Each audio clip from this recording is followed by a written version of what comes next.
I want to give love to the Dolphins. I said I do it, and let's do it because this is why I would want them in the playoffs because they're so fun to watch. It was a dominant performance. I don't want to hear about the Patriots not being well coached. I don't want to hear about the Patriots not being a good team. Let's get into what Tua is doing. Miami jumps out to a 31-zip lead. The third quarter wasn't even over, people. Tua looked so sharp. We've been talking about the body language, the confidence. 317 yards, 4 touchdowns for old Tua, dicing up the middle of the Patriots secondary. Explosive plays are making their way back into the conversation. It's why I'm texting Hamilton, gosh, I love the Bengals. I'd love to see the Dolphins in this thing. Tua had 8 completions that were 10+ yards downfield. Jaylen Waddle, love seeing him waddle about to a score on 144 yards. He was averaging like 18 yards a pop. Love that. There's a quality of competition that hasn't been great lately. I know that's going to be those are the tweets incoming. Oh, Tua's been great. Who have they played? You can't help who you play, right? But this is not a bad deep pass defense, okay? This is a defense that was 6th best against quarterbacks going into this week. The Dolphins offense, they're kind of finding themselves. They're feeling themselves. They're a little in their bag, as the kids say. And every week they're better with Tua since he's gotten back, showing his value to that squad. And it's not only him, and they're down Phillips and they're down, a couple guys. Can we just give a little love to Chop, please? The defense is getting better in tow with Tua. That's what you look for at this point in the season. Who's going to go on a run? Who's looking well-rounded? Which defense has what they called strain? All the coaches love talking about strain. Chop has strain, okay? He had a sack and a half yesterday, and he has 3.5 over the last 4 games. So it's fair, to want to see it against better teams too. I like that. I think we will. I get it. There's some real growth that I'm not going to dismiss though, because of the schedule. And if you look at Tua, just as an individual over the last 4, pop this guy up.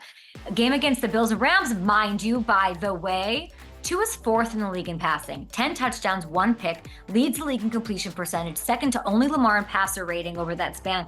Tua is back. Okay, that's the story here. And the Dolphins are back in the playoff game and the race. They sit a game and a half back of Denver for that final spot. They're within 2 games of the loser of tonight's Chargers-Ravens game. So they're getting plus 35 odds right now in FanDuel Sportsbook. They've got a 35% chance to take it in.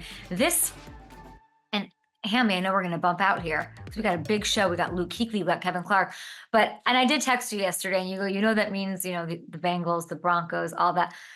I don't know if they'll get in. I don't know if they have quite enough. But credit to Tua and how important he is to that offense, and credit to them giving us something very meaningful to watch on Thanksgiving.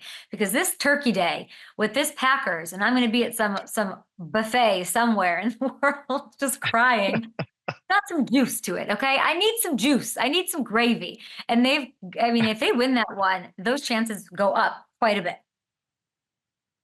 Yeah, and we needed one of those games to pop on Thanksgiving, and we got it now because this is basically a playoff game for them against the Packers now. And you're right. It's, whatever you want to say. Yes, I think Tua would even say he needs to beat the top teams in this league. That's going to be the book on him until he changes it. But you can't argue anymore with what went on when he was out.